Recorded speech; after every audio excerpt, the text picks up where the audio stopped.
Back at you at Island Tea. It's 8:08 in the morning, and we're ready to set it off with another Thursday. It's Thursday, June 20th. I got my boy Easy. My man, what's up? Good morning. How is everything? How is everything with you? I'm good. Good morning to the Federation of St. Kitts and Nevis. I trust that everyone is having a blessed morning so far.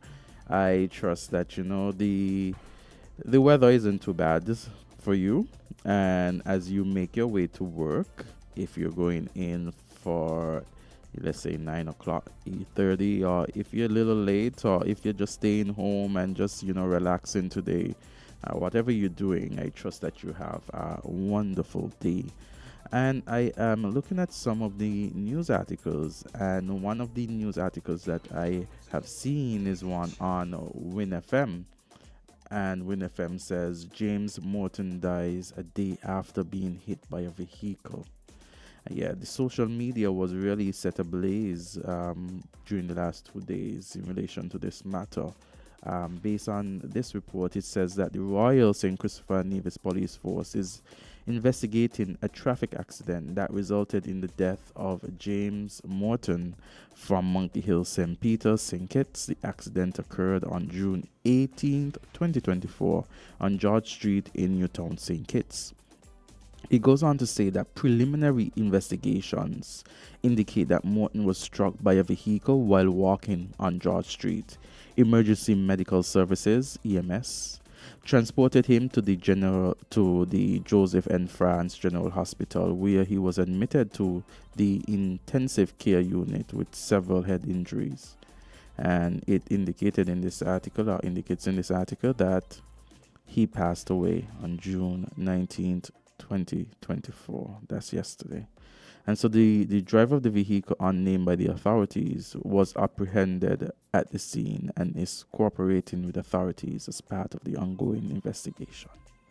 So it says here, the Royal St. Christopher and Nevis Police Force requests that anyone with information about the incident contact the nearest police station or Crime Stoppers 707 at 707. It says further updates will be provided as the investigation continues. It just kind of shows how we've been almost conditioned to expect certain types of fatalities. Because I remember when I saw 16th homicide, I was like, oh God, somebody got. That was before, like I read, and they said, oh, it's a car hit someone. Yes. But the first thing that crossed my mind was, cow pow. Wow. Yeah. Yes. So yes, and it's real sad. Yeah. Condolences to the family, to friends, everyone who knows the individual, who is aware of the situation. I was reading another news outlet that was saying that it was intentional. I don't know what that means. Yeah. There's a lot going on with this story. Yeah, and also apparently the driver, the guy who hit the person, he was in shock afterwards. So there's a lot to find out about this story, I guess. Yeah, there's a lot going on. And I also didn't realize you pointed out something that was not reported in what I read, that the guy didn't die right away. So he said he died the day after, which is So I didn't know that fact either. So yeah. So there are a lot of things being said unofficially behind, on social media. There's so many things being shared in relation to the story, but whatever read is what the police force, based on this article by Mr. Brown, Kevin, seems to be what the police force has released in relation to it. Another story I found interesting is the Social Security announcement that about the need to modernize, upgrade. Yes, some social reforms security, are coming. Reforms and so on. I thought that was interesting because, and I remember while I was listening to the story, I remember how I've always thought that while no one likes to pay taxes, right? But I've always thought that we are pretty lucky here as far as our Social Security set up in terms of what we're compelled to pay and so. Yeah. And then at the same time, I also hope that as part of the reform, If they're going to have increases, I hope that would also allow us to have universal health care. Because I've always said, I'm sure you've heard me say, I'd prefer to pay, I wouldn't mind having to pay, let's say, 18%, 20%, if I know that I don't have to be going around, I don't have to be doing GoFundMes if I get sick, and know that I'll be taken care of, even if it means I have to be sent overseas. Or you see what I mean? Well, I attended one of the meetings with the reform and listened to presentations. The social security, they invited various political parties, they invited stakeholders. I saw persons here, youth.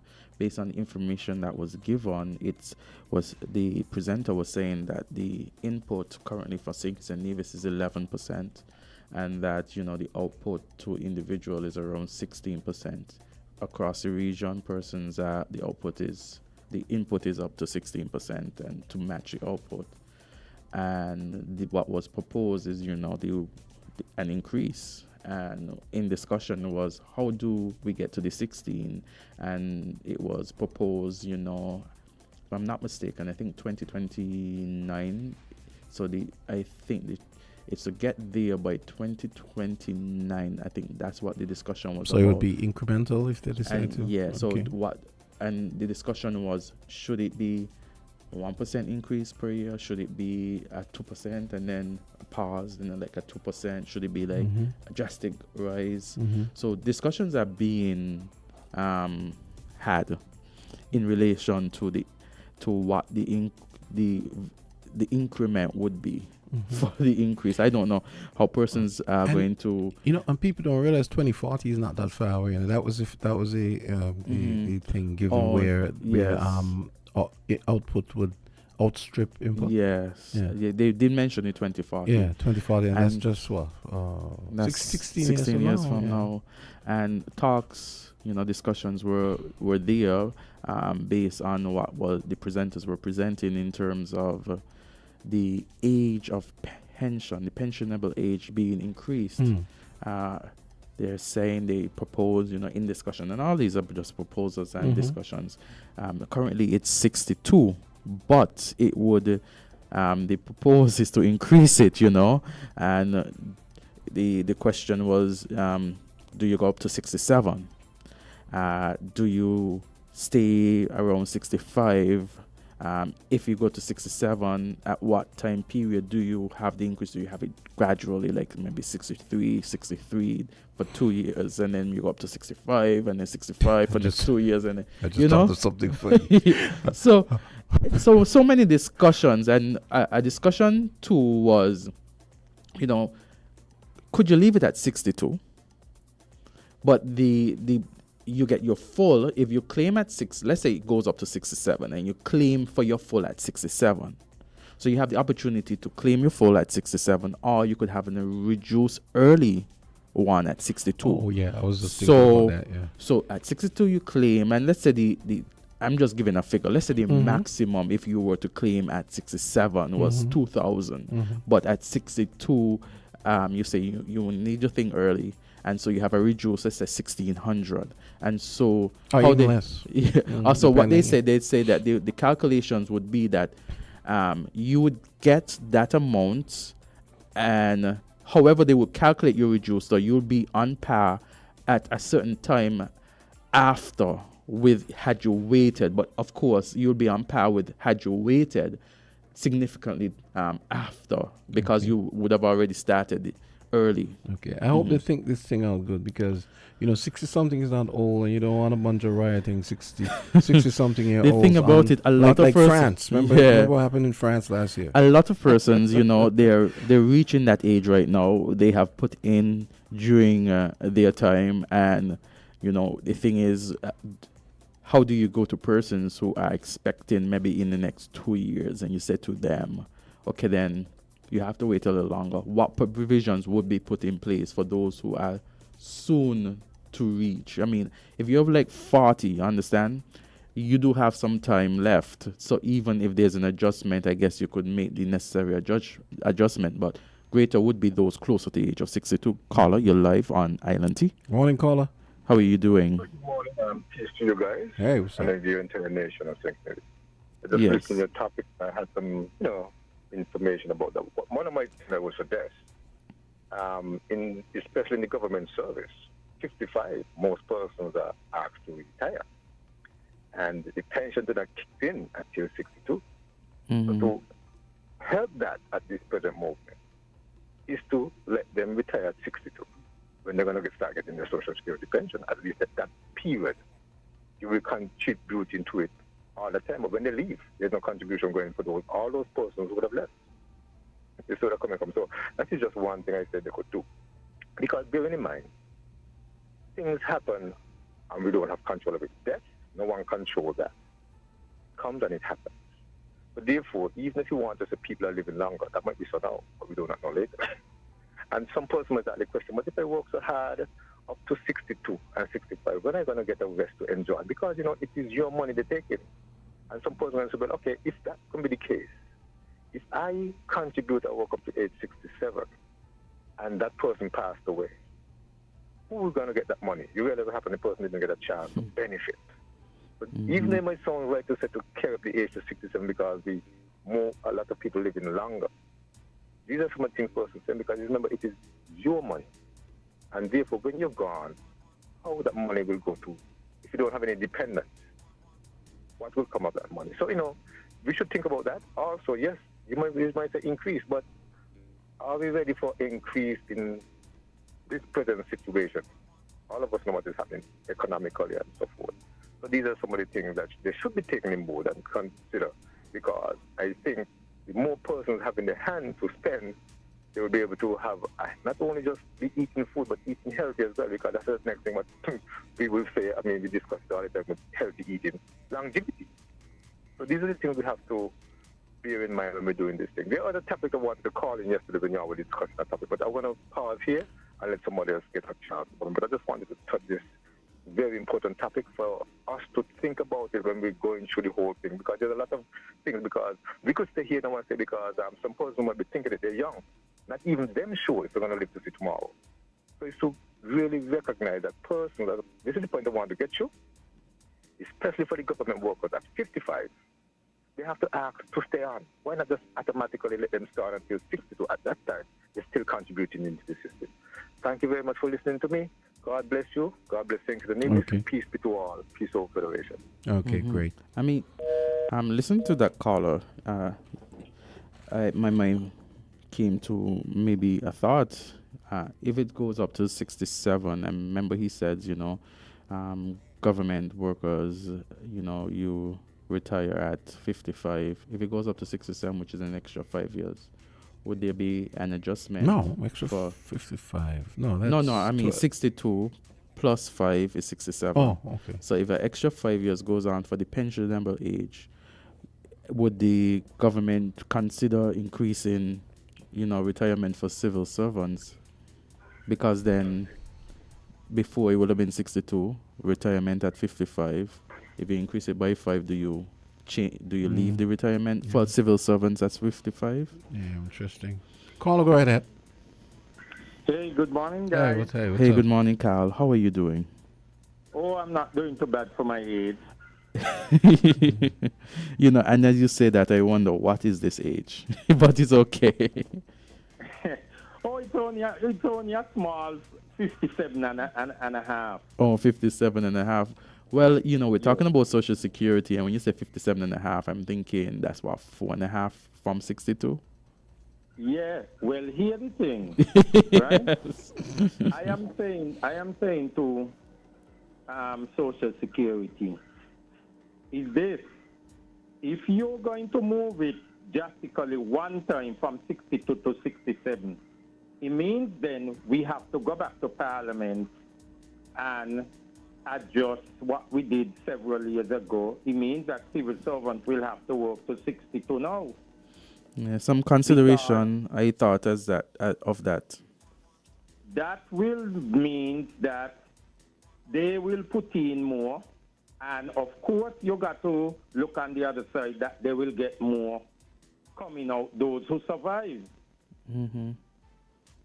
Then again, the other thing is you got to look at why not leave it at 62, civil servant reaching 65, don't at age 54, government give them the letter, let them know you have one more year and we are going to retire you. And then give those people the pension at 62 and let these people move out the way. Let all these young people make the contribution so you keep the funds turning over rapidly. That's another thing. And also in the private sector, we have to get the private sector on board too, that they retire the workers at 55 too. Right? Because that has been a big stall in Social Security where people in the private sector are working up to 77 and older. But look at this, Carl. Look at this. Persons could be in the civil service, in the civil service. They retire at 55. They go home from the service, but that doesn't prevent them from seeking self-employment. They could then be employed. They could employ themselves. They could own businesses and then still be contributing, and still be in working. And contributing two ways, because I retire and I still pay my Social Security, I still pay my national insurance. Right? So I continually to put in the fund that when I reach 62, if it's still there at 62, my Social Security pension will be bigger. Yeah, and you have a lot of persons, as you have a lot of persons, even in the 60s, that they're still able to work. The only thing is that if you have to consider, if you keep them on longer, let's say it's a civil service, you keep them on longer, then you have persons who are coming out younger from universities, from in the 20s, who saying they can't get work, so it's a lot to be considered. Grandpa and grandma, sitting in the work when they don't make the contribution, move out the way, let the young people make the contribution so the fund could continually grow. Yeah. Because if you're in a university and going college or any other college overseas, you start to work at age 16, 18. Yeah. Fight is from 62 for those guys. Yeah. So you have the fund continually building. We don't necessarily have to move the fund, We have to retire the grandpa and grandmas them at age 55 and move in the younger people to keep the fund going. And another thing, if they're talking about an increase, not at this time, no way, Jose. And Social Security, we cannot give you no increase at this time. Okay, so let's say that things too small, things are too hard, and jobs are very less. Hear what is happening when they could get an increase Social Security. About 2 years from now, when the government start the high school, they start a new hospital, they do all these roads and build all these houses and things, and bring in all these hotels where they say they have to start, and those start. Then 2 years after those projects are happening, Social Security could ask for a raise, because then you will have over 1,500 added new workers to the scheme. So you've worked out. At this point, no projects is happening, no new jobs is being created. Social Security got to be out of their mind asking for a raise at this time. Can't happen, folks. So, we cannot afford it at this time. What they need to do, sit with the government and encourage the government to speedily get these projects open, where they will get another 1,500 workers in the system, and their fund will be growing tremendously. Gone, guys. Thank you. But I think the mistake Carl is making is assuming that they just want the government to just start implement an increase. No, that's not really how it works. They have to, they have But to be gamed out. And there were discussions as to how the increase would be done. As I said before, there was scenarios. Do you have a 1% each year until you reach the year that the percentage? Go ahead, caller. I hardly hear you. You want to talk stuff. I really don't know what he's listening on. Nobody. He's the only person that ever says that. You are going down low. But anyway, let me make a little contribution to the topic here. Yes, Emil. Actually, he's a man from Montreal. Mm-hmm. He said that these funds, Social Security funds, should be reviewed or revised every 30 years. St. Kitts and Nevis started Provident Fund before the other members in the OECS, But we went on to Social Security later than some of them. Now, I remember a few years ago in Barbados, there was a cry where so many civil servants retired at 55 and they had to pay out so much money. But Barbados increased the Social Security, the age pension, when they carried up to I think 67. United States had theirs up to 70 at one time. Then they brought it back down to 65. United States got a very large population and a large working population. People usually walk up there all in the 70 yard and so forth. But I ain't not going into details with that so much because time might not be there. Maybe I ain't want him. But no, I wouldn't say that. Emil. And they've been saying for a long time. What is got to talk? If you got to move, we move to help it so that it could be sustained. And government here in St. Kitts some years ago, they said when you join the civil service, you have to work till you get pension at 62. They had a cut-off period. You could look back and see the find the information. So who are in the system to reach at 55, pension at 55, they let them go. But the information is there. So you all must say the things that are supposed to be right. I am backing nobody with the politics. I mean, put too much politics in some of these things. You see, the decision, if we got to go up, we go up. France did that recently when the president was under a bit of pressure. But you see, many people never like, not a lot of people do not like to see change, and change is for the better. But I'll say this, as I'm going out to, I don't believe that the public is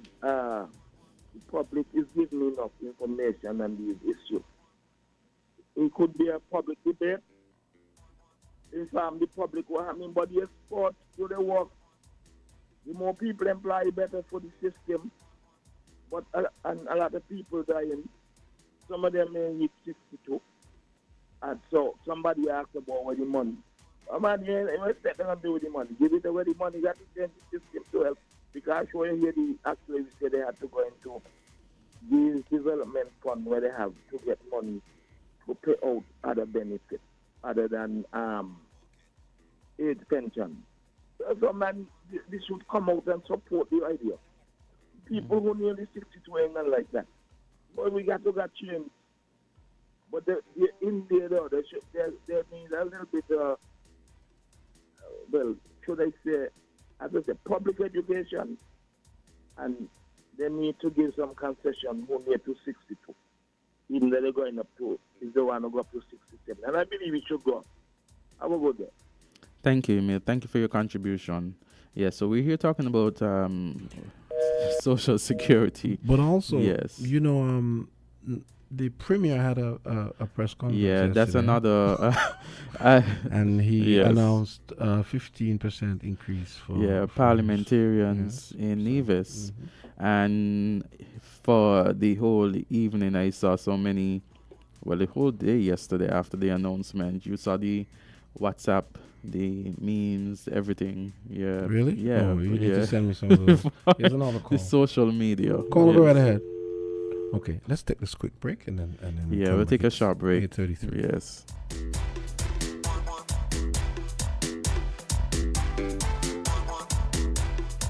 We're different. We're 98.9. 98.9. Win FM. Time is money, and you can save both with CIBC Caribbean. Set up our automatic monthly savings transfers and watch your money grow. Just pick an amount, an end date, and your money will transfer into your savings account each month. So whether it's your little one's future education abroad, a dream car, or a house you can call home, set it and forget it so you can focus on the now and enjoy the then. Bump up your savings account or open one at CIBC Caribbean. Here are your Horseman's Value Mart IGA specials. Running June 13 to June 26. Now our Value Club Blue Tag specials. Ocean Spray 100% cranberry juices, $14.99. Uncle Ben's Ready Rice, $11.49. Juicy Juice fruit juices, $13.99. IGA or Essential Everyday Pancakes and Waffles, $10.99. Essential Everyday Fries, $15.79. Suavitel Fabric Softener, just $19.99. And now our very low weekly Value deals. Chef Boyardee canned and microwave pasta, $6.99. Libby's canned vegetables, $2.99. Essential everyday old-fashioned and quick oats, $15.99. The Colgate toothpaste, $6.99. White Rain shampoo and conditioner, $4.99. Arm & Hammer liquid detergent, $14.99. Shop smart, shop value mart. Tell them in Spanish. sea listo y haga sus compras aquí en Value Mart. Studied hard at school, didn't wanna be a fool, but you're still not in the game. Girlfriend live in large, big house and car, that's because she's in the game. Life seems real tough, bills keep going up, and you're still not in the game. It's not that hard for all that to change, it's time to get in the game. You have to be in it to win it. Super Lotto, in it to win it. Super Lotto, in it to win it. Super Lotto, you have to be in the game. Only $6 to play, so play today. Only $6 to play, so play today. Only $6 to play, so play today. You have to be in the game. Get your tickets from Caribbean Lottery retailers island-wide.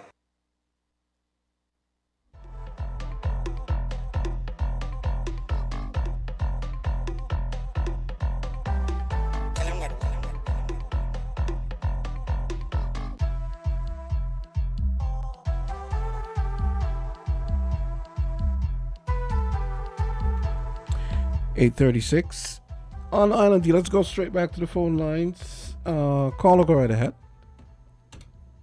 Hello, caller. We're live on Island T. Good morning to everybody. Yes. Gregory, how are you? And greetings. Yes, and greetings in Jesus' name to everybody. Now, first of all, concerning Social Security, let me just ask a question. If somebody, if it was to raise up to 67, we're going to start to receive your Social Security. What about somebody who retired before but ain't reached the age of 67? Will they still get the Social Security at 62? Well, nothing has been set in stone. They're still having discussion. There was talk about if it is, you have the option of a early pension, where if it is at 62, the early pension, then you get a reduced benefit. You understand? And then after, you continue with that reduced benefit even at the time of the full pension.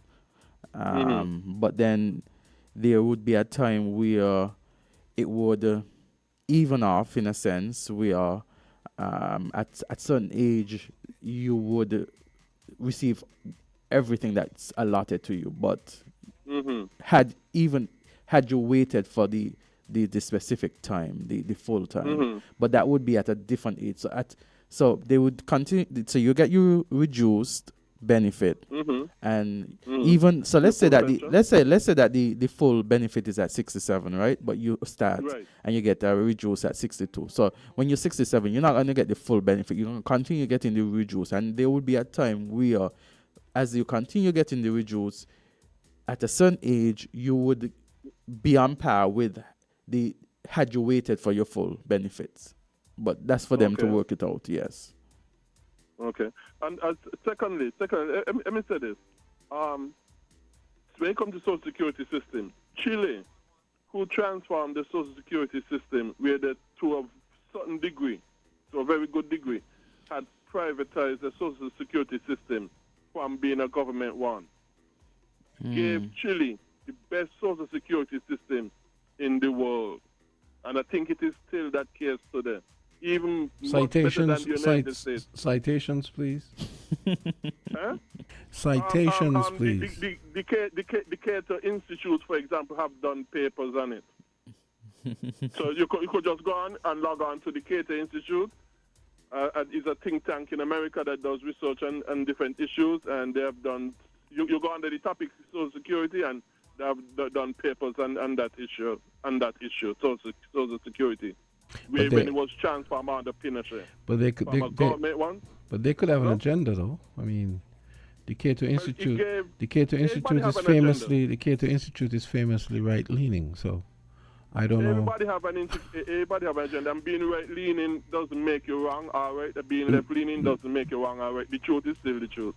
But the Everything point is supposed to be judged on its own but the merit. point is, Gregory, you want to have this mashup of God and for-profit services that should be run by the government. There is a reason why government exists. Government's primary motivation is not to make profit, but you want everything to be run by the private sector. I'm pretty sure God is not down with that. Trevor, when God gave out the different talents to different people, those who make the profit and the talents that they invested, he gave them more. And the one who did not make, who did not use the profit, who did not use the talent to make a profit, God took whatever he had and gave it to those who made a profit and the investment and the talents that God gave them. So God is a God. He wants us to increase what we have, and that is called profit.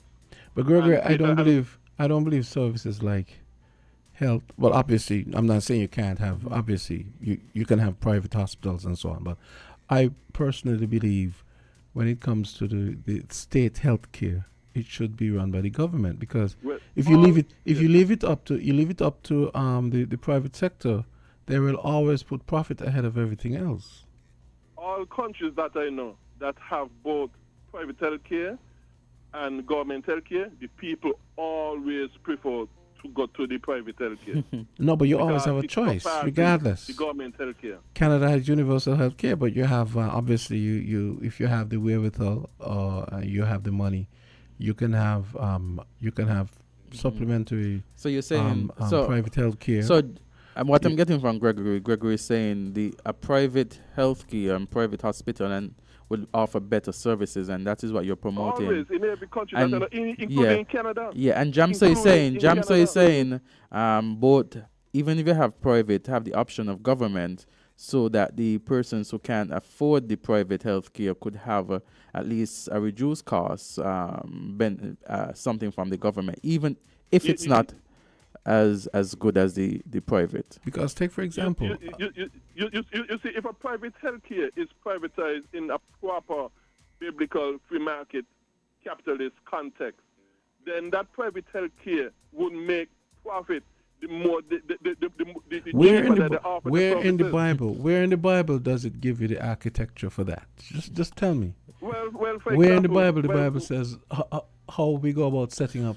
I mean, come on, Gregory. You know whether he said you just that, be saying anything. You know when Gregory said that, right? Sorry, Jamster. God set out, for example, in one of the places God set out the roles of government is in Romans 13.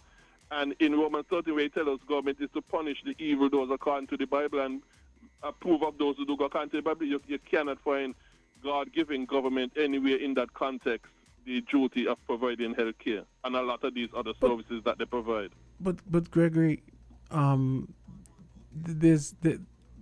you don't think giving Caesar's things his propers, you don't think that includes all of that? There are a lot of comments on the Facebook page. Please read some.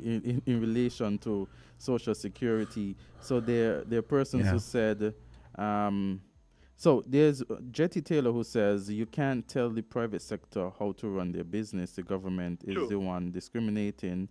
And I think that was in relation to Social Security. And this, in relation to telling, I think when you made somebody made the suggestion, I don't know if it was your Jamsa, but somebody was making the suggestion that they should if you have to go home in government at 55, that the private sector should do the same. So I guess that comment might be in Cal, probably. Yeah, Cal so that comment is Cal relation said to that. And the same GT Taylor is saying, he says that the U.S. has a progressive system from 62 to 70, and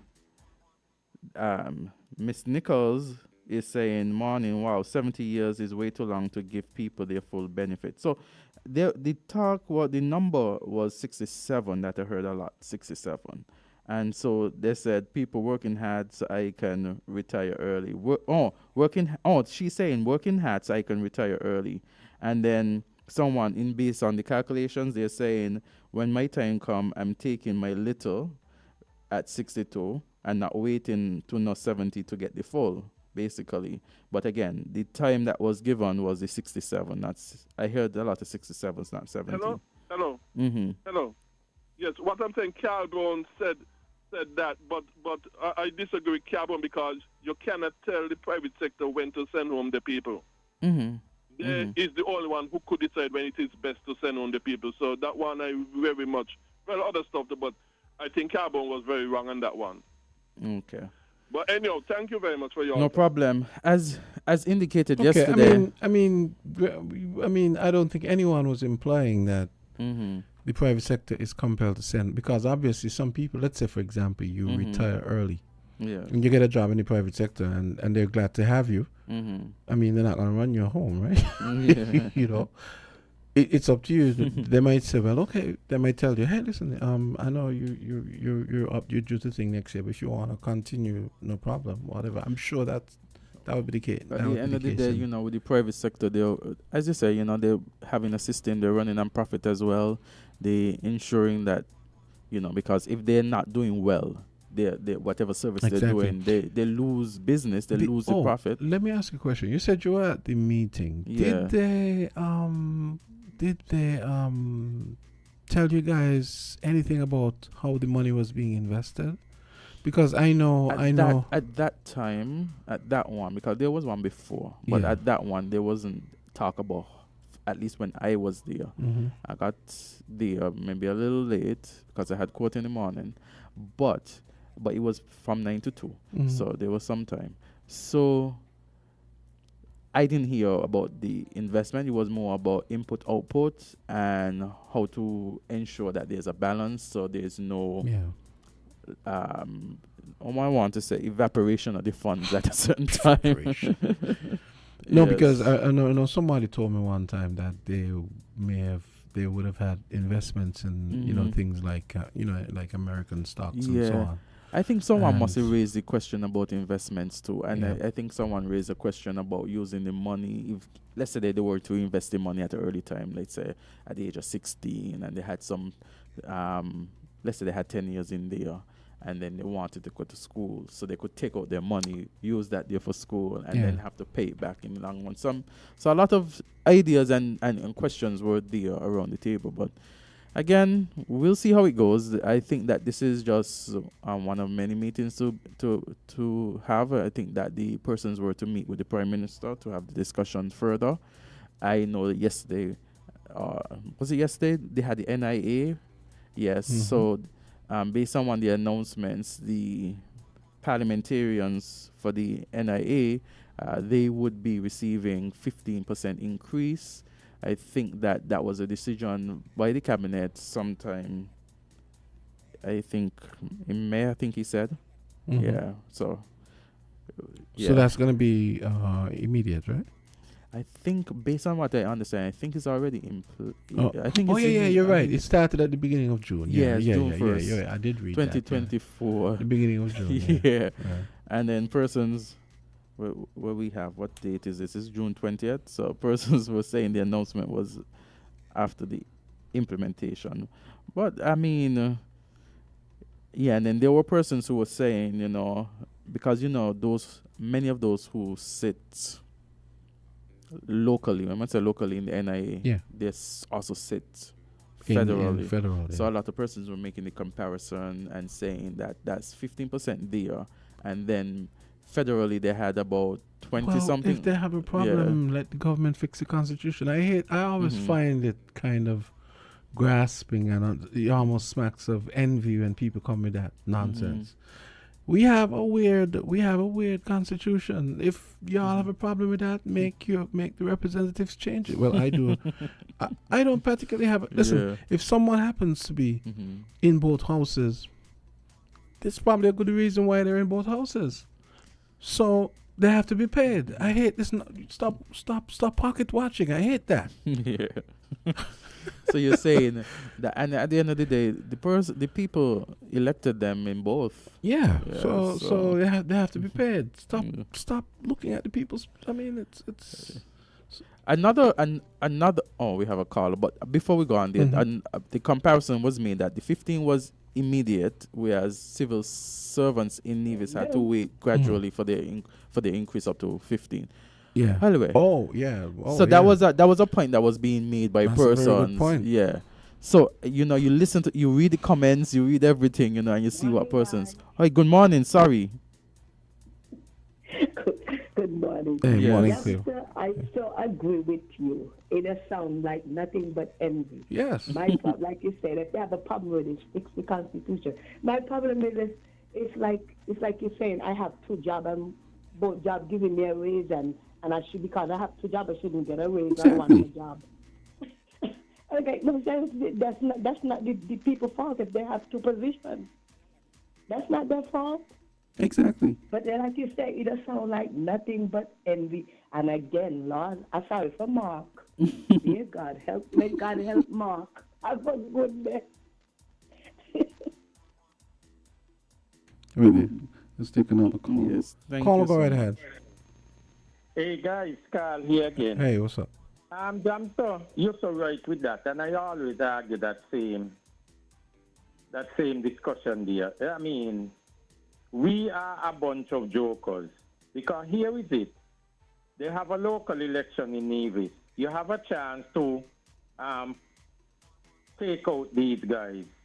You have a federal election every 4 or 5 years, right? If anything don't happen within the 4 or 5 years duration of a general election.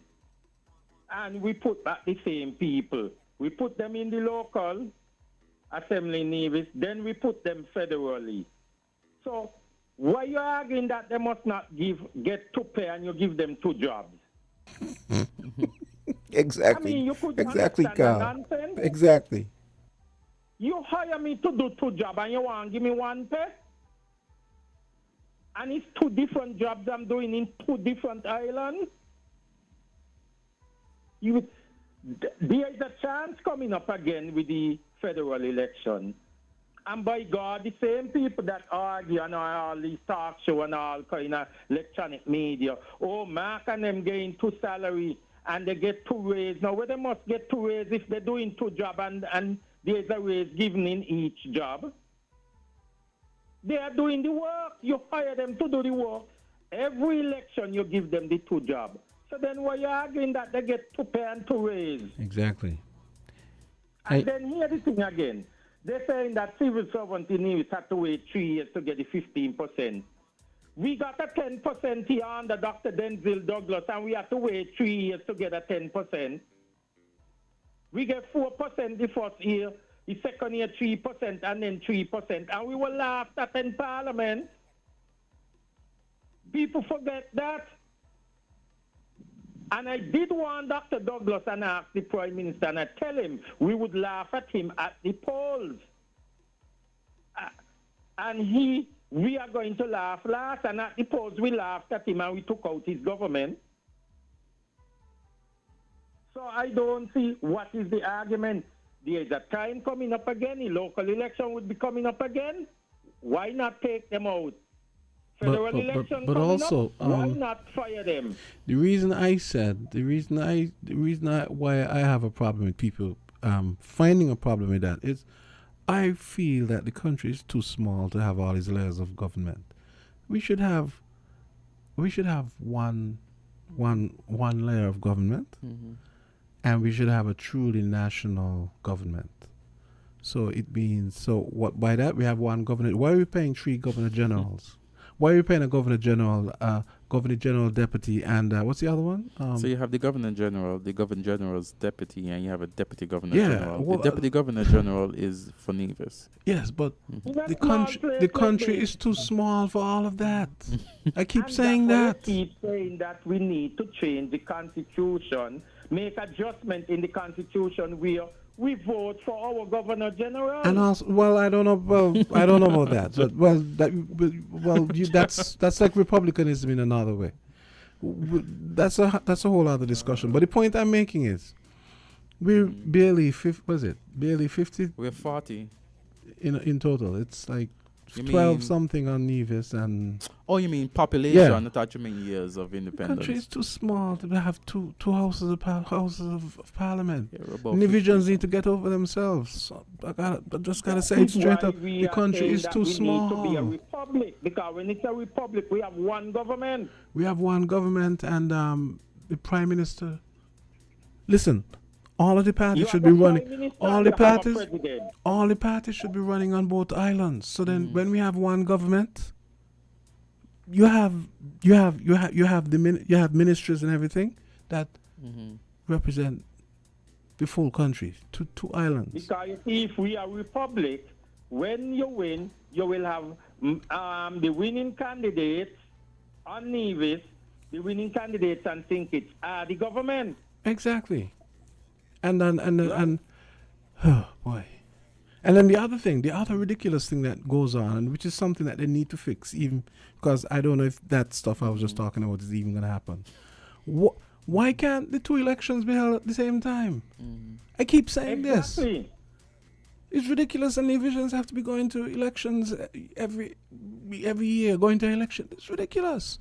In the United States and all these big countries, you have national, state, and local elections every 4 years. Obviously, in between, in between, you'll have like special elections and by elections. They don't call them they call them special elections. But the point is, until we fix the absurdity of our constitution, stop having the elections at separate times. Have the national and the local elections at the same time. But you know what that would mean? What? And it benefits. That would mean all of them a because fixed all election of them date. get a chance So to go what? in government. Because So that's another thing we need. in order for that to even be possible, you would have to take out if you take the power out of the hands of the prime minister, because remember, it is the prime minister who has the power to call the election. So unless And it is a that is why fix, we need to change that and set an election date. I agree. so first we'll have to have a fixed election dates. Mhm. Yes. And likewise, with the NIA, with the premier. I mean, why are our politicians so against progressive change? I don't understand it. They just want to keep all these structures that allow them to continue to be grifters. Exactly. Well, the people must agitate if they want fixed terms. I mean, fixed Well, we've dates been for election. agitating for that for years, over 30 years and more, and all of them get a chance in government. And you know what is the cry? Oh, it's going to be costly. But this Look is how much nonsense we are doing, and it costing us, but and no result. you realize how absurd that comment is? The reason we're talking about this is because it is already too costly, and we're trying to cut costs. Yeah, but you see, I guess it is the political will too, because when you get in there, you see that you have the opportunity. 3 appointees to- in the Governor General's to- office, to in the Governor call the General post. It's election at any ridiculous. time. For 50,000 people. And right now, the Prime Minister has the power to call an election at a time that is favorable to his party. And so, And you know, that same prime minister, when the former government say, let us set an election date and have 2 terms, that same prime minister strongly was against it. In opposition, a gone guy. so Let's go to we have another call. We have another call. I'll have to leave in about 2 Okay. minutes. Caller, go right ahead. Yes, Jamster, Hey. the reason why we would not do fixed election is because they love that fix, that feel of power Oh God, You have yes. 60 election, you take that power away from them. Yes. You know how they like to say, It's we a got the drug. bell in the Oh, they pocket. love it. They Ring the love bell. it. They love You know how they love to, how Mhm. to dangle that bell Mhm. in front of the people? Take away that from them, they would not like it. It's the power. There's more. Knowing Yeah. that they have the people in the back pocket, as they would say. There's They feel more. nice. Listen, there's more theater and grifting in government around it than there is statecraft. That's all. I mean, these ridiculous spectacles we have for political rallies with people up there with bell and all this nonsense. Give me a break. Bowling bell and holding it over people's heads. Rubbish, garbage.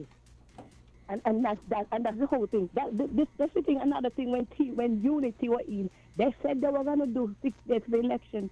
That's what sometimes these. Hey, I don't even want to talk because it just make me mad. Have a good day, guys. Okay, Cleo. Hey, Cleo. Have a wonderful day. Let's take Yeah. one more call before Okay, we leave. yes. Caller, go right ahead. 1 minute to 9. Good day. Hey. Hey, Mr. Oh, Mahmoud. the perfect send off for AZ. I tend to take a different view about the salary increases. In the first place, there are not too many people who can dictate what salary they get, who are responsible for dictating what salary they themselves get. All right? Politicians are one of the few in that bracket, right? And so I tend to have less sympathy for them in that regard. What I think should happen is that at the start of every election or just before, that is when salary increases should be decided on. Okay? And so the people who put themselves up for office know exactly what their rewards going to be. And they decide then and there if it's worth their time and effort or to go somewhere else in the private sector perhaps and or stay in their whatever business they're in. Make those decisions up front. Okay? This going into office and then effecting changes I don't like. And I think too that just like in many other places, you get your fixed salary, but in addition to that, you get a huge bonus for performance. Okay? And that I think should obtain in public service as well. You go in there and you get your salary for working as usual. But if you have exceptional performance, you get a commensurate bonus, right? That is what I think should be happen. And the last thing, sure, politicians like any other worker should be rewarded for their work, not to prevent corruption. That is a terrible reason to give huge increases, right? But just like anybody who works hard, who delivers, they should get paid, and paid well. The problem is the differential in the payments. Just like how you have these executives with these obscene, like millions of dollars every year, compared to the minimum wage some of their employees are getting. I consider that obscene. Of course, you should be well paid in relation to the persons who you are leading, but there is such a thing as outrageous and obscene. But Aaron, let me ask you a question. I was wondering, there's a pity AZ is leaving. I wanted to hear his take on this. What do you think accounts for the lump sum for ministers versus the incrementalized rollout for everyone else? But that's the whole point, right? That should not be allowed. That's what I'm saying. They can decide that, right? They can decide all kinds of things with the salaries. They can decide to give it away too to their constituents. I think, as a matter of fact, I think it was Daniel Hodge who decided, Dr. Daniel Hodge, who decided that whatever increase he gets, he's going to pass it on to constituents who are struggling.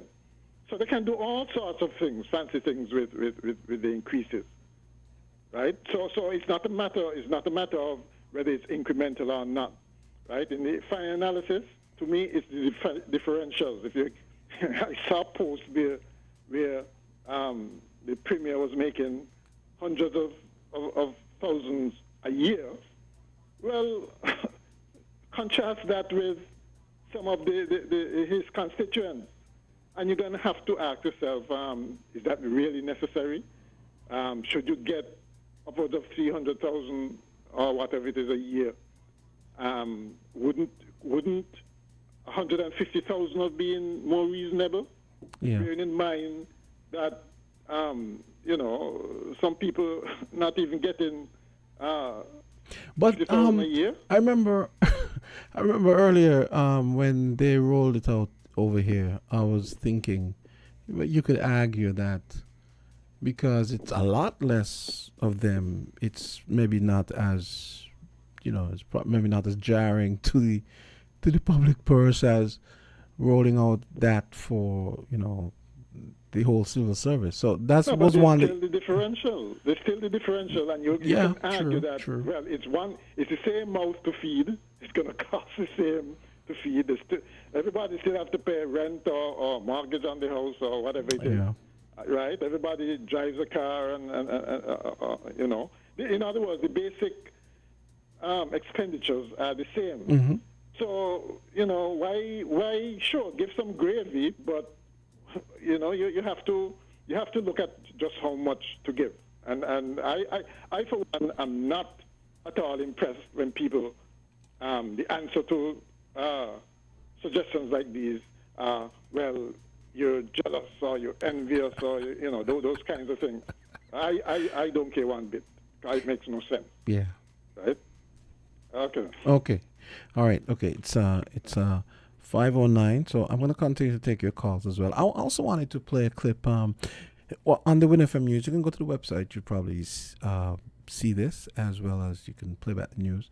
The Jamaican law term comes to an end at the end of July, and it was announced that Vybz Kartel, all the Vybz Kartel fans out there, probably waiting with bated breath to hear what the Jamaica Supreme Court is going to say about whether they're going to release him or retry him. So July 22nd, we can expect an answer from the court as they get to the end of their law term. But I'm also going to play a clip with his lawyer, Azard Buchanan. When I come back, he was talking about they were asking him about his thoughts, and he was relaying the way Vybz Kartel felt about the whole thing. So I'm going to play that, but I'm going to continue to take your calls. I'm here alone, so I hope you guys are going to hang out with me and give me a call now, and then even send comments. I can read them. Any other things you guys want to talk about, just let me know.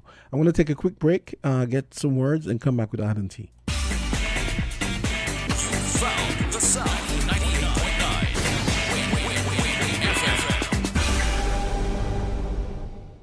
It's new and only at ICWI, the insurance company of the West Indies. Receive free windscreen cover when you purchase your third-party policy with ICWI. You heard right. Free windscreen cover with your third-party policy for only a limited time. If you're a third-party policy holder, take advantage of this limited time offer and switch to ICWI for added protection. Isn't it time you experience insurance the ICWI way? Conditions apply. Click, call, or visit ICWI today. Visit us at 1C Bird Rock Road. Call 465-8753 or ICWI.com. Shopping with TDC just got much easier. Here's how. Log on to shoptdcgroup.com. Shop at your convenience at any time, from anywhere, with your smartphone, tablet, or computer. With our safe and secure payment checkout, you choose the option to pick up in-store or have your goods delivered right to your door. It's that easy. Shop tdcgroup.com, your one-stop online store.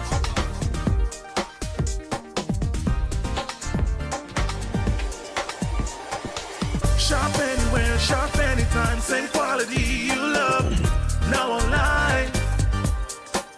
Shop www.shoptdcgroup.com. TVCGroup.com.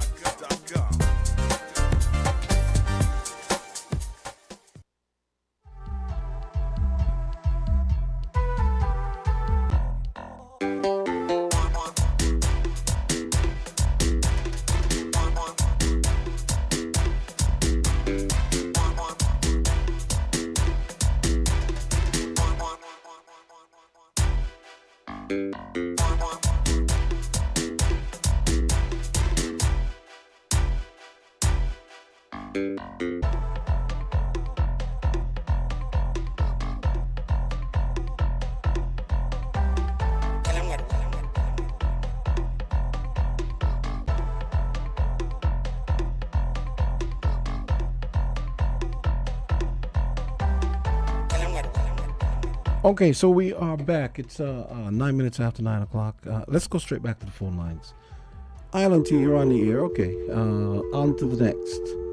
Island T, you're on the air. Yeah, good morning. Hey, what's up? Let me say this. Mm-hmm. We talk a lot about changing government to republic. You know the difference between what we got now and a republic? I can tell you. Mm-hmm.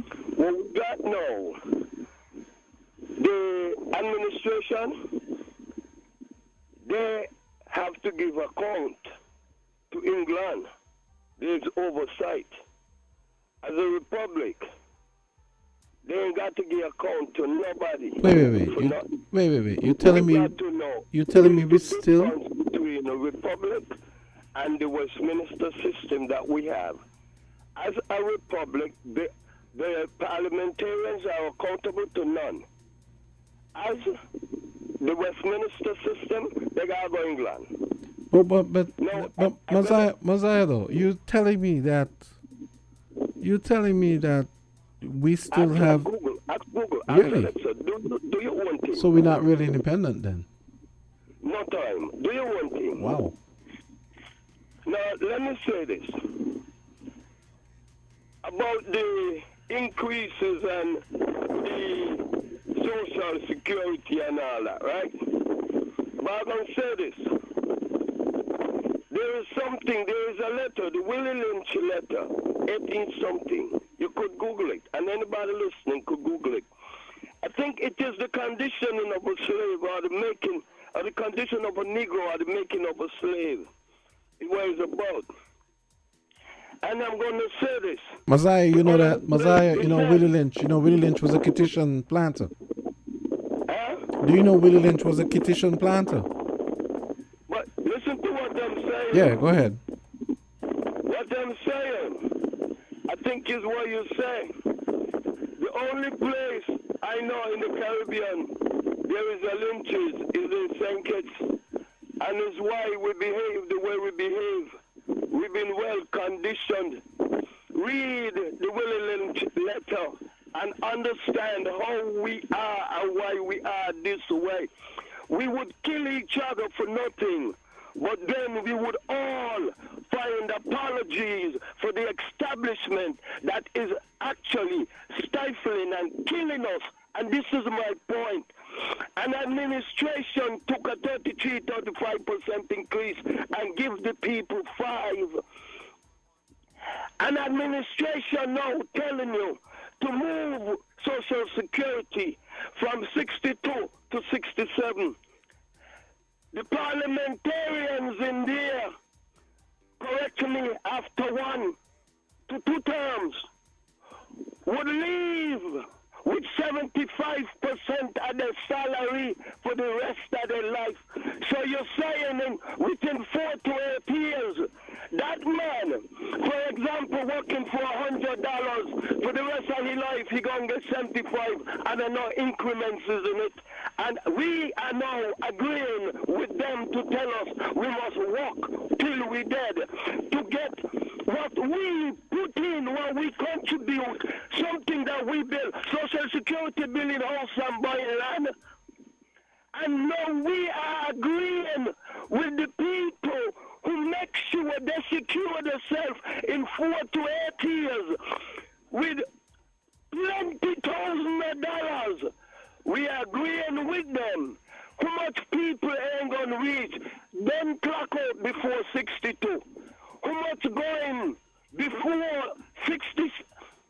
is a wrong. Yeah, that's a good point. It is a wrong. We working till we dead. It is wrong. And if this is good government, I want to know if it's so willing and thank his people be in this day and age that we ain't trying to come out. We are the people, we put them there. They go in make law to enrich themselves and then make law to make us work till we dead. And the people could find a reason to agree with anything like that. In America, they work to 70. They used to. That is your argument. We are now understanding that it is wrong. People are dying. How much are your friend them drop out long time? And how much going to hospital? And you're saying that for them to get a penny are the contributions that they made. When a parliamentarian would get it in 4 to 8 years, they're telling you now, say you start to work 20, you must work for 47 years to get a little bit. And you actually raise a point which needs to be that is right. drilled down on the fact that they basically get like you said 75% pension after one term, which is 5 years, which seems egregiously unfair to me. But and I guess tell you must work now for 47 years. I mean, the Prime Minister, after he won term, he going home with $200 plus $1,000 he getting. So do the maths and divide by 4 or $100-something thousand for the rest of his life. He going home with. Yep. After 5 years, I'm going to tell you, we got a reason to find and make a law for you to work. Yeah, but the mention in France, what we're hearing mentioned is that the people of France shut down France for weeks and months. Until William had to change that. Mm-hmm. He ain't said that to the people. You can't do that. You secure yourself to make sure you're good in 5. True. But Okay. the people must work for 47 years to get all true, all facts. money. Okay, I gotta take another call, but that was a great way in from what's the idea? Good morning, Island T. Yeah, good morning, man. How you doing, man? Hey, I'm cool. Yeah, man. This conversation is really interesting.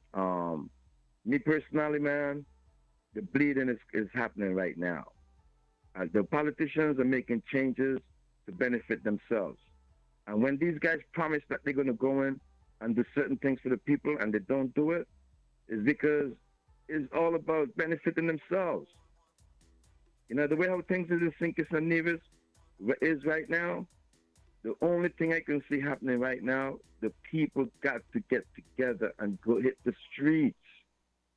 If the people them don't do this, I mean, I'm asking for a peaceful protest. If the people in them don't do this, the status quo remain. This stuff is going to get worse. If we realize then, the politicians then, they're acting like elitists. They're separating themselves from the people. This is like a phenomenon that's happening right now. And the only way we can slow this down is if the people hit the streets. Yeah, real change is not going to come unless we put the pressure on these politicians. And one or two of the ways that you can do that is by boycotting and by protesting. St. Kitts Nevis people got to get the courage to do that. It is too many divisions. The politicians them know the people is divided, and they are riding on that. You know, when I listen to these talk shows, a lot of people, they want to see politicians go to jail for some of these alleged white-collar situations, but it's not going to happen unless the people demand that. You know what I mean? That's all I can say to the people, man. The people have got to stand up, bro. They got to mobilize themselves. Well, I always say partisanship trumps principle every time. That was just coming to, Trumps principle every time, because as long as the partisanship, I was just about to come to that point, Jumpster.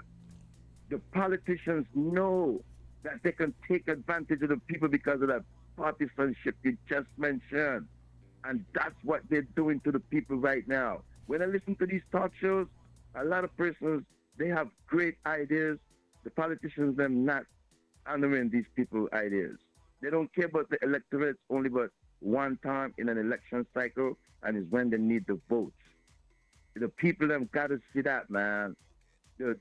All of the people got to get together to fight against corruption and such things. Because if they don't, it's not going to stop. The politicians, them, they are riding on top, but it's like they got the people hypnotized. They got the people hypnotized, and that's why they're getting away with this stuff. Do you know what some of that hypnosis entails? I'm going to tell you. Man, some of the people are benefiting from the corruption, so that's why it's not going to stop. Like, you know, me, that point you just make, man, I'm going to go straight to what I really want to say, man. Okay, but Burl, can you call back? I have another call here. Yeah, I don't want them. Problem, you man. can Go call ahead. back. I'll come back in. Yeah, okay, go ahead. sure. Thanks. Yeah, thanks, man. Thanks. Okay, and ironically, the person stopped calling, but keep your calls coming. It's 9:19. Just keep the calls coming, and we can keep the conversation going on Island T. Kortensia is off today, and AZ had to take off for court, so gotta try my best and hold things down. Island T, you're on the air. Hello. Hi, what's up? Yeah, good morning, Jam Stuff. Hey, what's up? How you doing? Oh, but brother, a lot of thing up, and when them they drop down, all we gonna crush.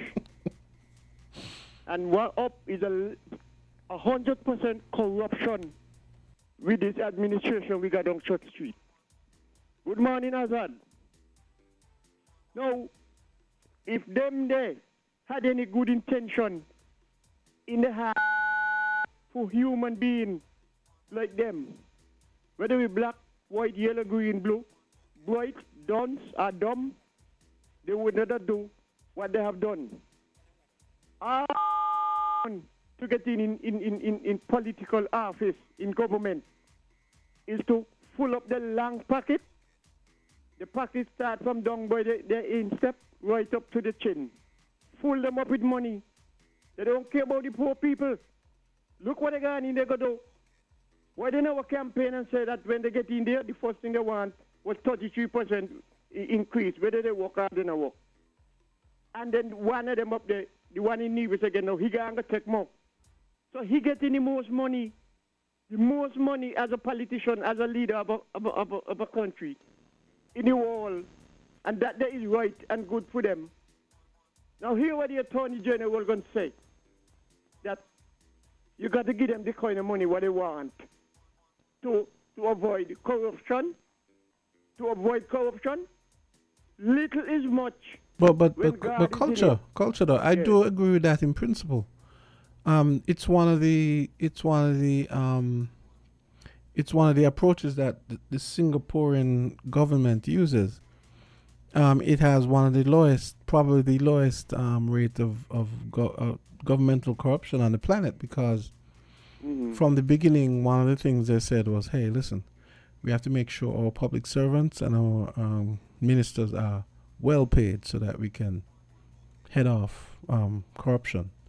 So I totally take the point. I remember when they had the if I remember, I think Mr. Brisbane was the chairman of that committee when under the Douglas administration, I think, when they had set up a commission to look at I remember that. Yeah, and that's one of the things he said. I think he even referenced this Singapore the Singapore thing that I just said. And they recommended, you guys definitely need to get a raise, and this is one of the ways you cut back on corruption and so on. So I take the point in principle that you have to pay these people properly, because let's face it, they're gonna get they tend to, and they still get more money in the private sector. So yeah, I mean, if you're gonna have them, you have to pay them, but at the same time, I'm gonna show you something. Yeah. Now, that is just like you telling a lazy man who don't want to work, get up and go work. Otherwise, if you ain't working, you're a thief. So therefore, when you work, the money should be able to sustain you. And if the money ain't going, so if you're working and the money can't sustain you, move and get another job somewhere. Don't stay there and teach the people them things. Little is much. When God is in it, be contentive. God will increase what you need to get.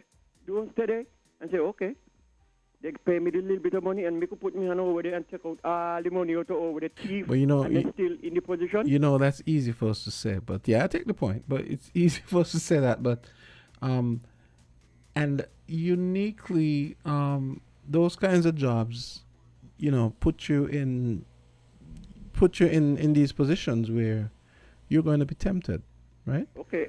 Because you're the steward. Imagine you're the steward of a whole country. You have stewardship and oversight over land and this and that, and then you travel for business, and you have all these silver-tongued carpetbaggers coming up to you and saying, "Oh, I think I have a great idea for your country," and blah blah, and all of that stuff. Yeah. It's hard. I imagine it's hard. So you have to be someone of good character to to withstand that kind of onslaught, right? Mm-hmm. So let me interject here. No, I want them to compare a poor pauper to them the rich. If the poor man or the poor woman could be contentive with the little they got and still put away something out of that, because they know once God is there, God will provide for them. Why can't them there who in charge, who's supposed to be about the welfare of the whole country? Well, that's a question for the Can't ages. they do Huh? that? Why they must go in there with greed?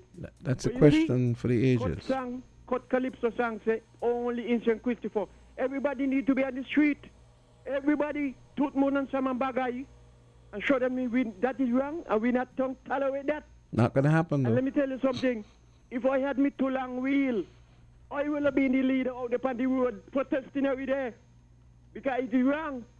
And them things just cause another thing to happen. What people don't like to happen, but it will have to happen.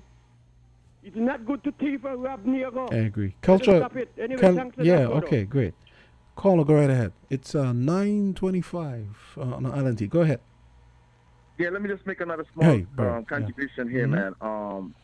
I noticed, right, the cleaners, the road cleaners in Nevis over the Christmas break. Okay, Burl, be they normally brief get a because I have a break. lot of calls. Go ahead.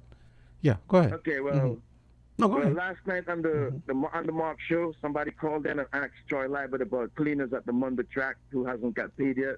He brushed that underneath the rug. So I just want to say, I wish those cleaners at the Munda track and the cleaners on the side of the road, I wish them the best, collecting their monies when they work. Thanks a lot, man. Okay, great. Okay, I just lost. I just barely. Burl tried his best to be brief, but still lost the caller. But keep the calls coming. Okay, here we go. Island T, go right ahead. Greetings, IT. Hey, what's up? Give thanks, love is up. Always up. Yeah, good over here. Yeah. Go over here. Okay, what's on the table? People been listening to the radio in between. Well, we were just talking about. Well, we were talking about the calls for Social Security reform. The Nevis Island administration, 15% increase for parliamentarians, and just in general, maybe and out of things that arose out of those discussions, the need for maybe constitutional reform to fix a lot of the weird things, a lot of the weird, attributes we have to deal with for such a small country. I mean. And we were also talking about the fact that, for example, these guys they'll take salary increases. They'll take them lump sum, whereas for us, they'll roll them out incrementally. You see what I mean? So they said they'll take 100% increase, and they'll take it right away. But they're giving us 25, but they don't give us the 25 right away. They'll give you 5 now, then 10, then 10. That kind of thing. You just stagger it. Yeah. Like rain come. I elder they tell me they want the Babylon drop like a right house up, make everybody stay home and don't go work. Yeah. But here what boy me head right now. from the inception of the CBI, what I say, 1983, 1984, somewhere around there, so? Mm-hmm. Okay. 83, 84, somewhere around there, they say the CBI started. Yes, 84, I think. Yeah, okay. You see them times there, you know, in the head right now, them times there, you know, before them times and up to them times there, when them kind of moving with passport, I got to Tom, Dick and Harry, and Mary, and more. It looks as though I lost that caller, but I did get a comment here saying that we might have been wrong about the parliamentary pension. So I hope they'll call me and set us straight. Caller, go right ahead. Yeah, lastly, man, before you get off, man, me, Jamster, man, I'm talking straight to the people of St. Nevis, bro. You guys got to get in the street. The end result of all of this stuff is going to be a spike in crime. And when there's a spike in crime, all of us is going to feel the wrath of these gangsters. I'm telling the people of St. Kitts and Nevis this morning, if anybody who's hearing my voice, the only way we could effect this change that we need is to hit the streets. I'm asking you all to get that courage and show these politicians who got the real power in their hands. All right, man, you guys have a good day, man. But have a good day, and, you know, keep up the discussions, man. Thanks. Okay, great. Okay, so we heard from that call. 9:29. Let me squeeze one more in before the 9:30 marker. Caller, go right ahead. Island T. Yeah, good morning, Johnson. Hey, what's up? Let me listen to your program, right? And it's very interesting. And I want to know, the government ministers are laughing after me. Because you mean to tell me because a guy made the West Indies team, they give him $10,000 plus other things, and people starving to get a little paycheck?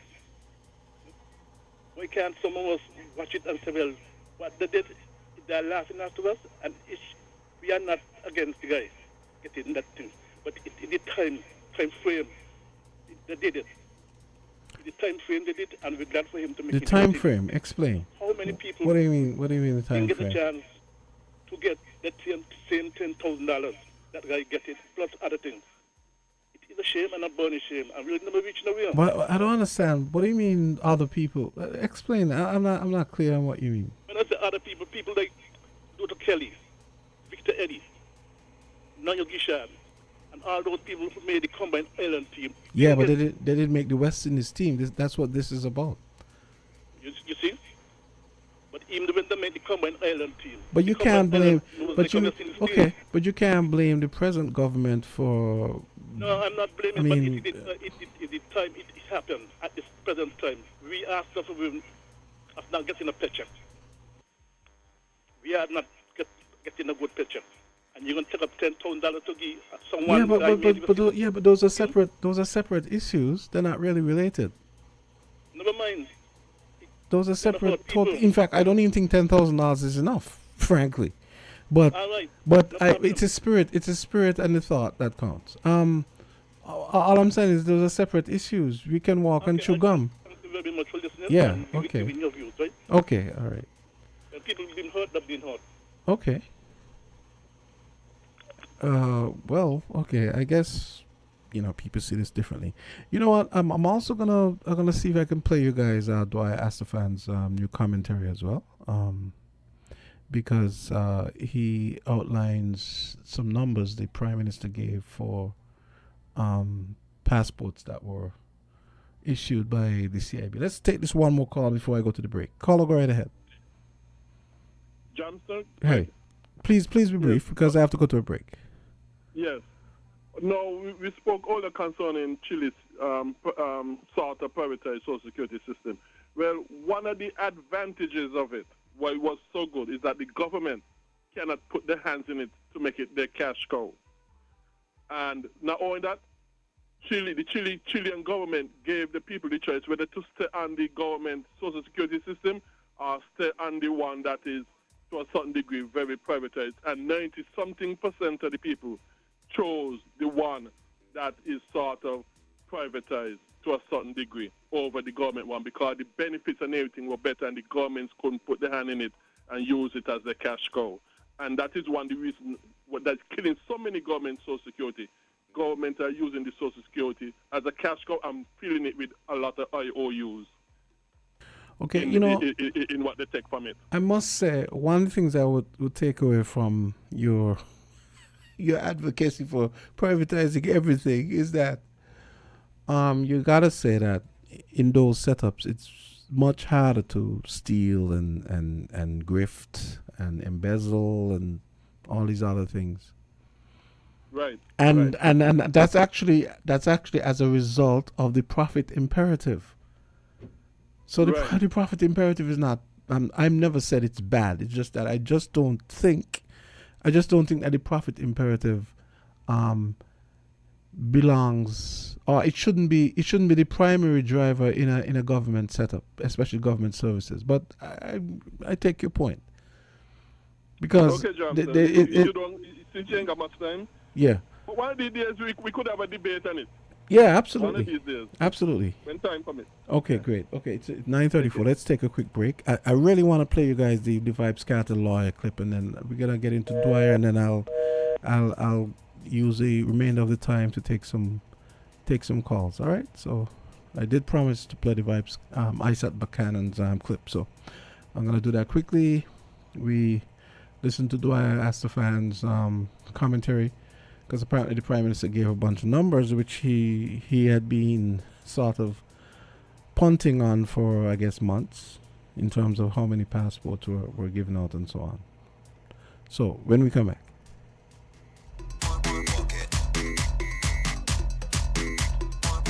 WINN is 98.9.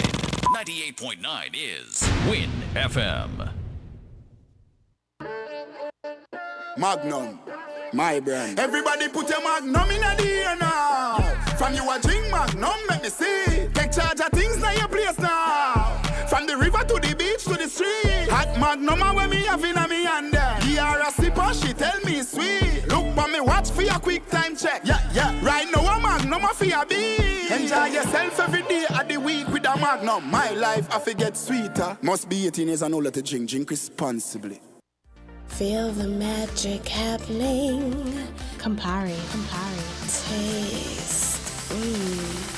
Something incredible happens when Campari is mixed just right. Like Campari and orange juice poured over ice. Taste it. Try it tonight.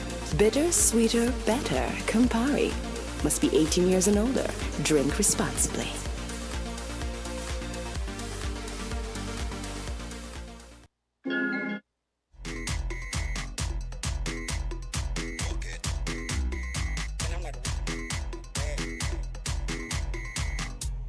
$9:36. So switching gears just a little bit. We've been following the Vibes Cartel case, Vibes Cartel and Friends. It was announced on the Win FM News that on July 22nd, the Jamaica Supreme Court, Appeals Court, I think, will rule on whether they will retry Vibes Cartel and Friends, or whether they'll release him. The press spoke to his lawyer yesterday, and he was relating the fact that Vibes Cartel is feeling a little anxious right now. So I thought I'd play that for you guys. Azard Buchanan, he was the guy that represented Vibes Cartel at the Privy Council. Pretty sharp guy, I gotta say. So here comes this. Certainly, in terms of the progress of the case, the client is anxious.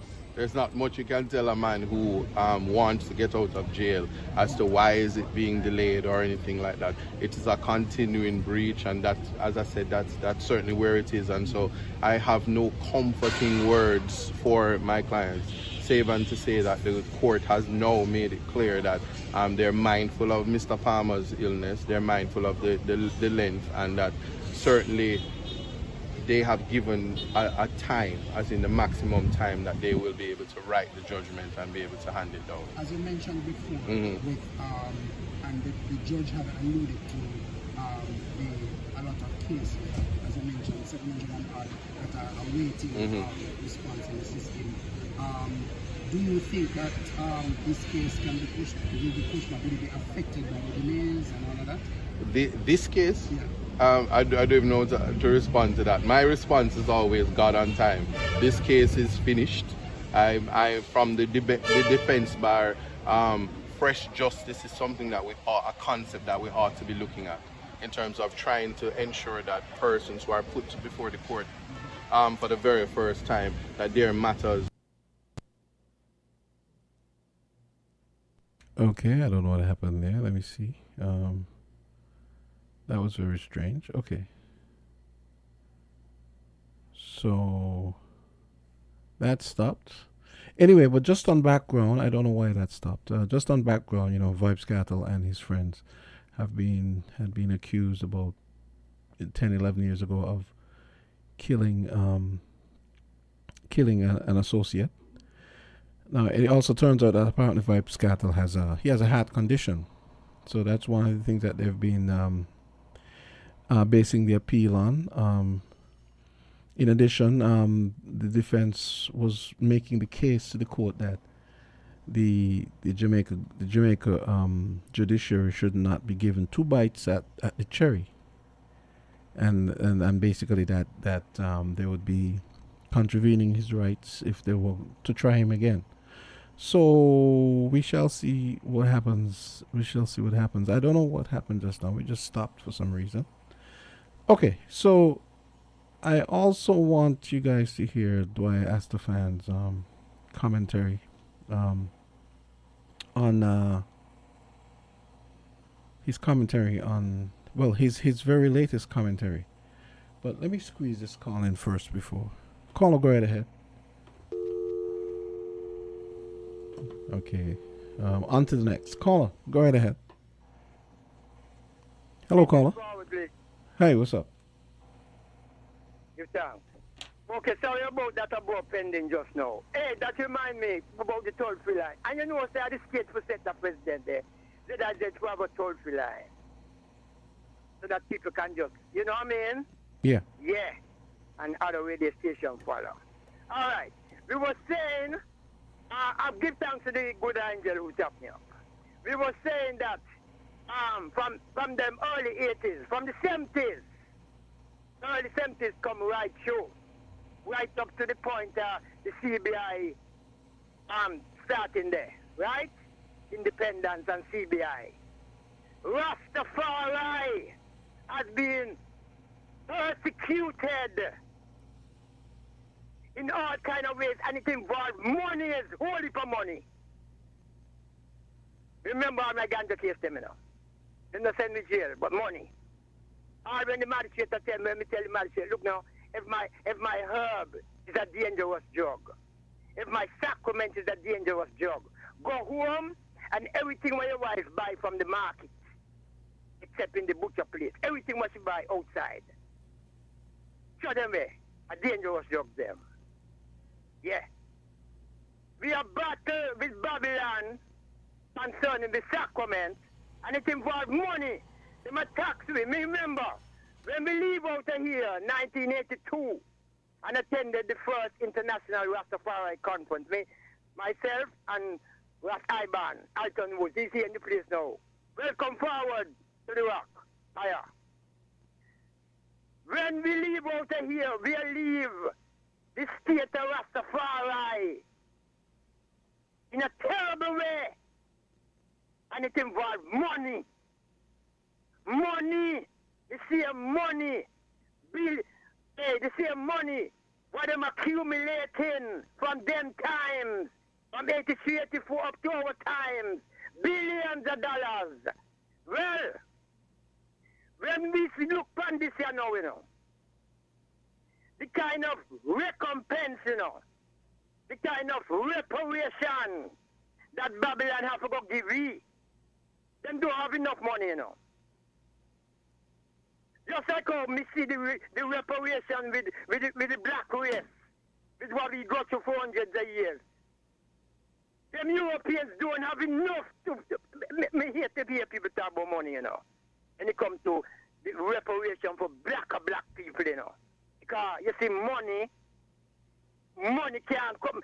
Hey, the lives, we jumping passing shock direction before in death and slavery and humiliation. I remember them two lines there from something with Smith. Since in the 70s, the life, blood. So we don't want one skin of when they talk about reparation with this and this, that and this sinking and this thinking, you know. Them can't pay. And the same thing we are say concerning what Rastafari got through. You know, the sink is nevis, yeah, with Babylon, concerning the sacrament. Up to the time, you see what I go on. You see what I go on with the sacrament. You see what I go on with the herb. Up to the time. It wasn't so. It wasn't so. Well, the what should I say? The how should I put it? Let's say the change of attitude to marijuana is certainly welcome, though, isn't it? No, let go that name there, please. Which name you prefer? Cannabis? So the thing the name where the name marijuana coming from the Yeah, that's true. That is true. Yeah. So you know what you go down there. Yeah. Don't follow them. So we know better. All right. We welcome because they're catching up. If the herb is a dangerous drug, that means the Almighty Creator is a dangerous druggist. And the Creator is not. She is not. Pristine, tireful, good aeration was created. Everything have its use. And this plant that we are talking about, which is our sacred, our beloved sacred sacrament, it is the tree of life. That's what it is. People have problem with it because they choose something other than L-I-F-E. People who use this herb with good intention do so with life. L-I-F-E. We're not talking about people mix down the whole, if I mix down what we say go on, you know. We're talking about herb by itself, whether you eat it, drink it, smoke it, steam it, because we won't just deal with all together in the life right now, because we are go up to the 100, you know, so we're going to just start it. We're going to just steam alone and eat and drink and ease up with the smoking. Unless when we go now, you bring the and I want party chalice. You don't know. But in all its formation, it is good. Babylon, by putting the herb in the comparison jug basket, that's the wrong move Babylon made. And they don't care, just like how they say. Just like how, be a wrong move Babylon make, you know. Just like how they say, democracy is it. Democracy is error, it's a mistake. Put in the herb, the good herb, in that comparison jug basket was intentional. And that's where all the name marijuana and all them things they come from. Yeah? Intentional. How can you put a natural plant in a basket with heroin, cocaine, alcohol? I could just go and name them. Things where you have to put them through all kind of thinking. Eh?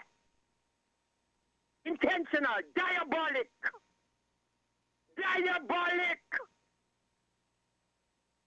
So it's them wrong. Not the herb. The herb has been legal from creation. From iration, the herb is legal. Sometimes I hear my brethren have got that mixed down. Now the farmer PM the echo. Legalize the herb. No, man. Before legalize the herb, legalize the herb is free.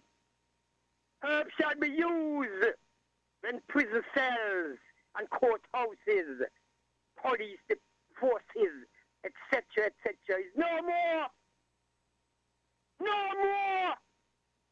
No remembrance. I'm so we see the transition from the 80s, from the 70s, and they used to persecute you up to the time. For change, good over evil. Give thanks to the time. Blessed love. Okay, great. Okay, so apparently it's 9:48. Apparently we misspoke on misspoke on the parliamentary pension thing.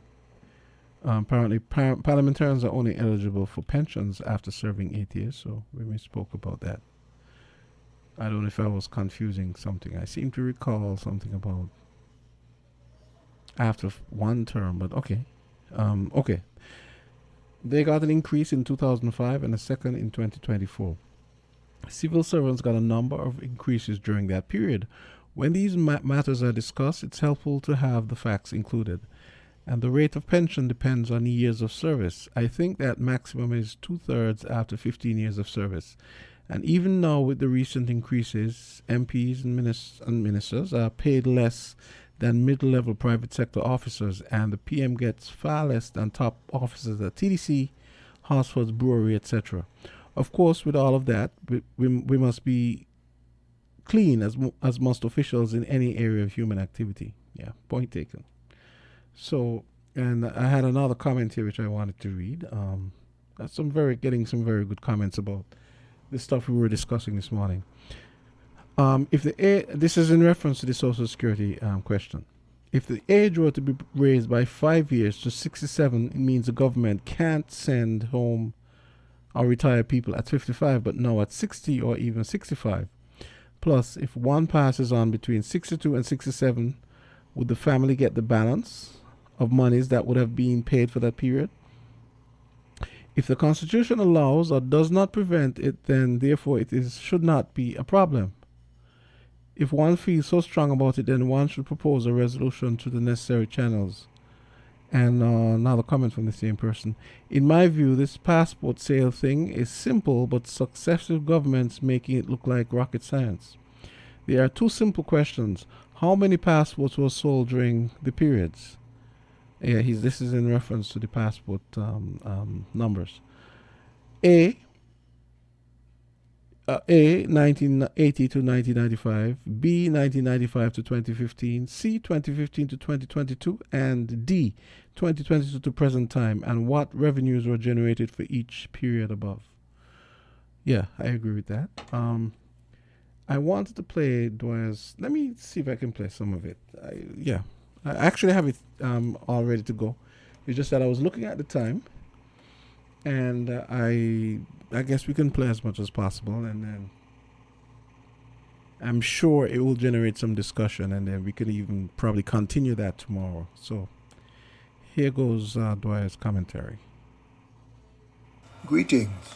During his presentation to Parliament last Friday, Prime Minister Drew said that between 2008 and 2015, 10,677 CBI passports were issued by the Douglas administration, and that between 2016 and 2022, 32,606 CBI passports were issued by the Harris administration. Prime Minister Drew also said that he inherited the jail project which the Harris administration had approved and for which Harris and Company had granted Galaxy the allocation of 5,500 citizenship units to be sold for a possible total number of over 20,000 passports to be issued. He went on to say that from that project, his administration was, to use his term, set up by the Harris administration, and as a result issued 20,166 passports under the jail project between 2022 and now. I take it that by the use of the term set up, PM Drew was telling us that he and his colleagues pretty much had no choice but to issue those 20,166 passports. If you add the 20,166 to the 32,606 mentioned earlier, you get a total of 52,772 CBI passports, for which Harris and his colleagues were responsible in their 7 years in office. And you get a grand total of 63,449 CBI passports issued between 2008 and 2023. But that's not all, because PM Drew did not tell us how many passports his administration is responsible for. I would be more than grateful if he or someone on his behalf could give us the numbers broken down in full detail so that we can all understand and get this thing right for once and for all. Now I have to take issue with both administrations. First, if the Harris administration allowed Galaxy to sell 5,500 units at a minimum of $175,000 each, US, as was required by law, then Dr. Harris must have calculated that Galaxy could potentially collect as much as US $962 million for the jail project, presuming that the project itself would cost, say, 50 million US, and other costs would add up to about 150 million. Then we would have a total of about 200 million US dollars for the project, paying out everybody, leaving Galaxy with a clear profit of about 760 million US dollars. I have not heard Dr. Harris or anybody else deny that he and his cabinet allowed Galaxy 5,500 units for the project. Maybe now would be a good time for the nation to hear him issue that denial and give a full explanation, or alternatively admit to the issue of the said 5,500 units and give the nation a full explanation and justification for that.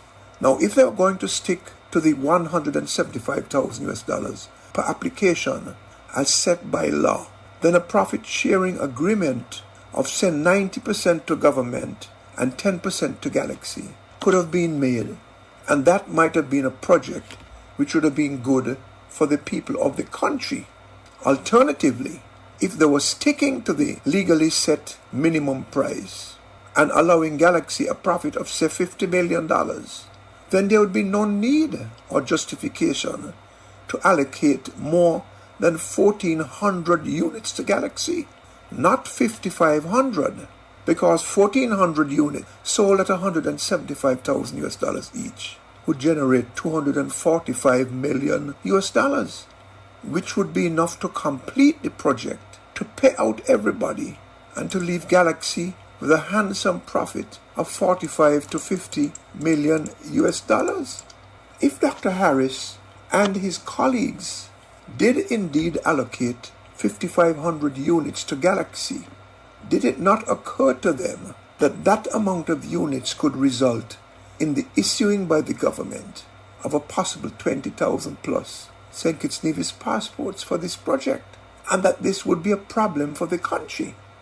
Would they not have been aware of the very serious implications of having a St. Kitts Nevis passport, both insofar as our federation itself is concerned, and also in relation to our membership in OECS, in CARICOM, and of course in relation to our interactions with the world community generally? So what was the main objective and priority in an arrangement which could succeed with 1,400 units, but which was allowed 5,500? Okay, so I'm gonna probably leave that there for now.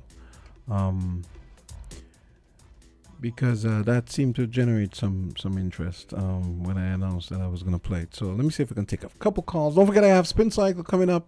Spin Cycle Power Hour coming up at 10 o'clock, 10 to 11.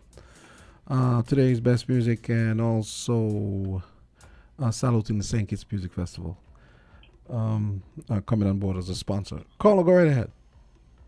Yeah, Trevor, hey. Dwyer Estefan is concerned, okay? Mm-hmm. I would like to ask the question. When he was in government, what did he do to make sure that the government of his day made these information public, including the making a public of the music festival accounts? What did he do to make sure all of these informations were made public? Because I find that in St. Kitts, when we leave office, we turn into angels, and we now have all of the solutions. But when we are in the office to do the right thing, we are different people. So these are my questions to Dwyer or somebody else who might know the answers. Thank you. Okay, and Gregory, you make a very good point there. Gregory, you seem as though my you know, I like to go after you a little bit, but you know, we can't follow, but. It seems you're making more sense every day, Gregory. What's going on? This is good, though. Nice. I like the direction you're heading. That was a very good point you made. And just yesterday, me and someone, we were talking about that. How it's funny how politicians say one thing when they're in power, and then when they're in opposition, a lot of the things that they used to advocate when they were in opposition, all of a sudden, man, it's exhausting. Yeah. Okay. So 1 minute until 10 o'clock. I'm gonna wrap it up here. Don't forget you can join me over on WINNFM SKN.com, and you're listening via the radio 98.9 Spin Cycle Power Hour coming up next. Let me squeeze in one more call. Caller, go right ahead. Jamster, good morning. Hey, what's up? Well, let me show you something, This thing here like a gas game. But Elder Eli exit right, We want to know about these monies. And why the man the beat us so bad? They knock us out, In the early years in this country, Jamster, as a young Rasta man, he didn't even man go to the mountains. He had a squad. He used to cut off me locks with machete when they meet you up there in the mountains. He didn't easy. And we need reparations from the CBI. Eli is right. Otherwise, we don't get serious. It will get serious. But the question of the CBI money with all the members them. We in the street, we want to hear what the court don't say. Because it's too much misleading. And they're going to fool Rastaman, and they're going to fool poor people in Orange Tongue and your tongue, Remember, they neglect us, They neglect us with all these manners. Look at your tongue. Okay, Look Jam at Orange Tongue. Deep in your tongue, deep in your tongue. Look how they cheat us. Okay, Jam, I gotta go. And deep in your tongue. Okay. It isn't easy. Yeah. Okay, great. Okay. All right. So stay tuned for Spin Cycle Power Hour. It's coming up right now.